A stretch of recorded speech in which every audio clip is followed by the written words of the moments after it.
Democratic convention શરૂ. શિકાગોમાં વિરોધ માટે પેલેસ્ટાઇનના 40,000થી વધુ સમર્થક એકઠા થયા. અમેરિકાના શિકાગોમાં સોમવારથી ડેમોક્રેટિક નેશનલ કન્વેન્શનની શરૂઆત થઈ ગઈ છે. 22 ઓગસ્ટ સુધી ચાલનારા આ સમિટમાં ઉપરાષ્ટ્રપતિ કમલા હેરિસને ડેમોક્રેટિક પાર્ટી તરફથી પ્રમુખપદના સત્તાવાર રીતે ઉમેદવાર જાહેર કરાશે. જોકે આ સંમેલન હોબાળાની લપેટમાં આવી શકે છે. ગાઝા યુદ્ધ વિરુદ્ધ દેખાવો કરવા 40,000 પેલેસ્ટિનિયન સમર્થક ડીએનસી બહાર એકઠા થશે. શિકાગો પોલીસે સુરક્ષા વધારી દીધી છે અને 2 લોકોની ધરપકડ પણ કરી છે. વાસ્તવમાં અમેરિકામાં સૌથી વધુ પેલેસ્ટિનિયન લોકોની વસ્તી છે.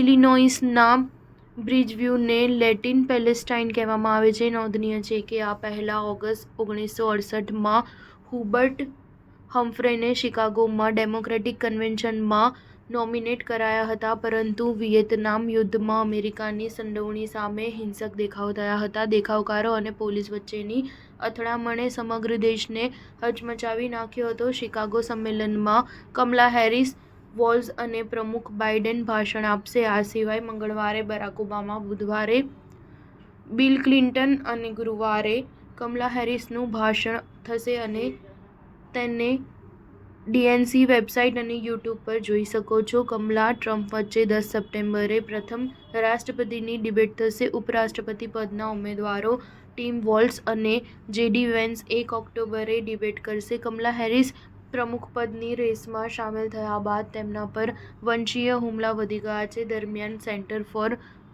કાઉન્ટરિંગ ડિજિટલ હેટ દ્વારા હાથ ધરવામાં આવેલા અભ્યાસ અનુસાર ઇન્સ્ટાગ્રામે કમલા હેરિસ પર કરવામાં આવેલી 92% અપમાનજનક ટિપ્પણીઓ સામે કોઈ પગલાં લીધા નથી. જોકે અભદ્ર ટિપ્પણીઓ મળવી અને કાર્યવાહી ન થવી તે મામલે તેણી એકલા નથી. સ્ટાર ન્યૂઝ 7 હંમેશા સચ્ચાઈની સાથે.